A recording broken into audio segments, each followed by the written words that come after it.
Амансыңдар ма балалар? Көңіл күйлерің қалай? Балалар, мен сендерге өте қызықты ертегі айтып беруге келдім. Ертегіні жақсы көресіңдер ма? Олай болса құлақтарыңды түріп, мұқият тыңдаңдар, жарай ма балалар? Олай болса ертегімді бастайын. Баяғы өткен заманда қаңбақ шал деген шал болыпты. Қаңбақ шал болғаны себебі ол жел тұрса желмен бірге домалап ұшып кетеді екен. Оның салмағы көп болғандықтан әрдайым жел тұрса болды ұшып кетеді екен. Халық оны қаңбақ шал деп ат қойған екен.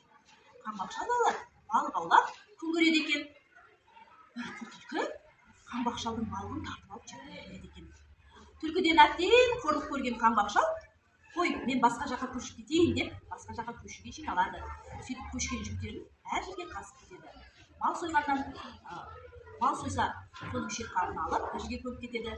Айранды алып, қатып, бір жерге көміп кетеді. Солай жол жүре бастайды. Жол жүріп келе жатса, алдынан бір дәу шығады. Дәу қаңбақ шал, қайда бара жатсың? Кел, екеуміз көш сынасайық дейді. Қорқып кеткен қаңбақ шал не істерін білмей сасқалақтап қалады. Ал дәу болса қара тасты аспанға лақтырып жіберіп, қайтадан тосып алады екен. Жердің барлығы ойып түседі екен.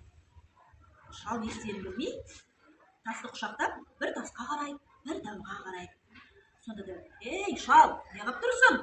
Лақтыр дейді шал. Аспанға лақтырсам, аспан айналып жерге түсе ме деп қорқамын.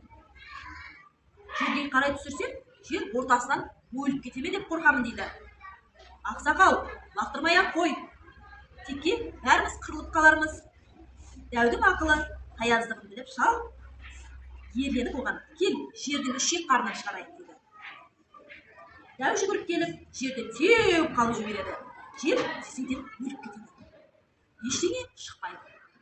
Шал өзі бұрын жерге көміп қойған шек қарнын көміп қойған жерге барып, жерді қазір кеп теуіп қалған кезде, жердің шек қарны шығады. Дәу көзі бақырайып қорқып кетеді.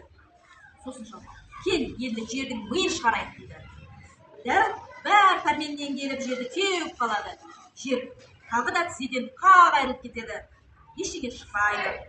Шал манағы айранды қасып кеткен жерге қарай барып, жерді теуіп кеп қап, жерден айран ытқып шығады.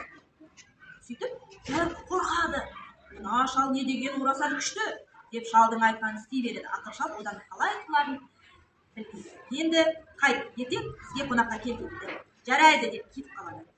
Шал үйіне келіп кемпіріне, ертең дәу қонаққа келеді. Ойбай, не істеп береміз? Үйде тамақ жоқ қой деп кемпір уайымдайды.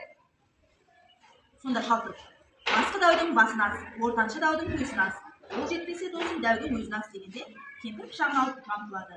Үш дәу тым-тырақай қаша жөнеледі. Сонда алдарынан, қайда қашып баратсыңдар, менен құтылмайсыңдар дейді.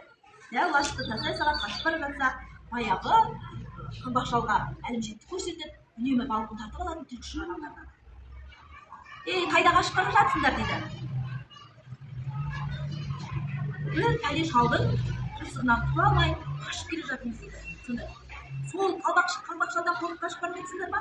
Менімен бірге жүріңдер, сендерден үштеріңді аламын, алып беремін дейді. Сөйтіп, шалдың үйіне өтіп келеді дәуді. Түлкі-ау, алғы артында 6 адамның құны бар, бергі атанда 5 адамның құны бар, өзіңде бітпейтін тегін бар дейді. Үш дәуді соның үшін бергелі келе жатсың ғой, бәрібір онымен есептеспейміз дейді. Сонда дәу қорқып, ол бізді сол аталарының құнына беруге алдап алып келе жатыр екен ғой деп ойлап түлкіні құйрығынан алып, жерге бүріп, өлтіріп, алды-артына қарамастан қаша жөнеледі. Сөйтіп қаңбақ шал дәулер мен түлкіден ұстай туған екен балалар. Ертегіні алма балалар? Ертегіні алса, кәнекей қолыңызда шапалақтап қойып.